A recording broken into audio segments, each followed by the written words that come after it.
Sitten otteluun Tanska Valko-Venäjä, joka on lähtenyt liikkeelle ja siitä tulee Tanskan ensimmäinen hyökkäys ja saman tien käydään jo puhelimessa heti. 38 sekuntia on vain ensimmäistä erää pelattu, kun Lars Eller lataa sinne kohti Valko-Venäjän maalia, jota vartioi tänään Vitali Kovala. Ja tällä tavalla sitten ottelun päätuomari pari Rick Luker. Vladimir Zindler ensimmäistä kertaa käy siellä puhelimessa jo. Lars Eller siellä tuulettaa. Varmana siitä, että kiekko käy häkissä. Sieltä se tulee välillä niin tuimaa vauhtia ulos, että siellä on välillä kamera ja välillä jotain muuta. Ja sen takia on syytä aina sitten, ja pitääkin käydä epäselvä maali tarkastamassa. Siellähän se käy taas siellä maalin perällä kamerassa, joten 38 sekuntia vain ennättää kulua. Ja Tanska johtaa ottelua 1-0 Lars Eller maalin tekijänä. Aika musertava alku Tanskan joukkueelta. Kaljusti pistää suoraan siihen keskelle ja näin Frans Nielsen tarjoilee Morten Madsenille ja tämä tarjoilee Lars Ellerille ja peli on 1-0 Tanskalle.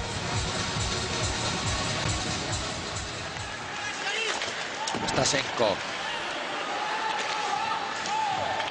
Hyvä ajatus pelata toiselle puolelle Kaljusnille, jolla on ollut tämän erään paras maalintekopaikka valkovenäläisistä. Sitten hienosti jälleen tullaan ja sitten maalin eteen ja sitten kiekko myöskin häkkiin. Kyllä, Valko-Venäjä tasoittaa. Siellä taitaa olla Mihail Stefanovic maalin edessä. Kiekko toimitetaan nopeasti maalin edustalle. Patrick Albright torjuu eteensä ja Valko-Venäjä tasoittaa ottelun 1-1.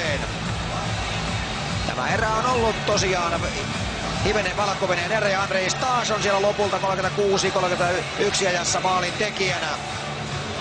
Hän pistää viimeisenä mailansa sinne väliin. Kaljusti tuo kiekon hyvin hyökkäysalueelle. Pelaa sen sinne Stefanovicille ja sitten Andrei Stas on siellä maalin edessä ja kiekko menee vasta hänen mailastaan häkkiin. Peli on 1-1.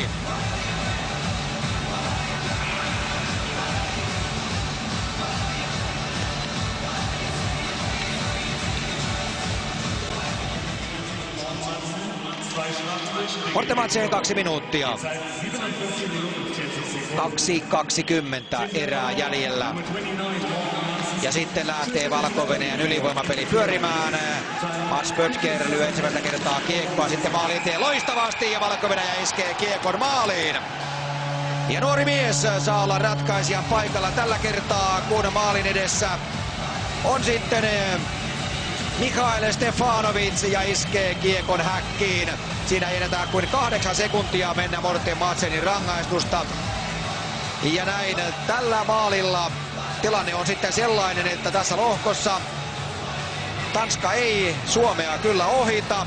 Jos sitä nyt ensimmäisenä tässä katsoo, näin Tanska ei pysty Suomea tosiaan ohittamaan ja niin ollen Suomi pelaa huomenna Venäjää vastaan sijoista 1 ja 2. Eli on tietysti jäljellä vielä 2-11, mutta kyllä Stefanovicin maali tulee Tanskan kannalta todella vaaralliseen paikkaan. Ja Madsenin rangaistus tietysti oli vielä rajumpi takaisku. Komea on maali, kun Stefanovic iskee sen häkkiin.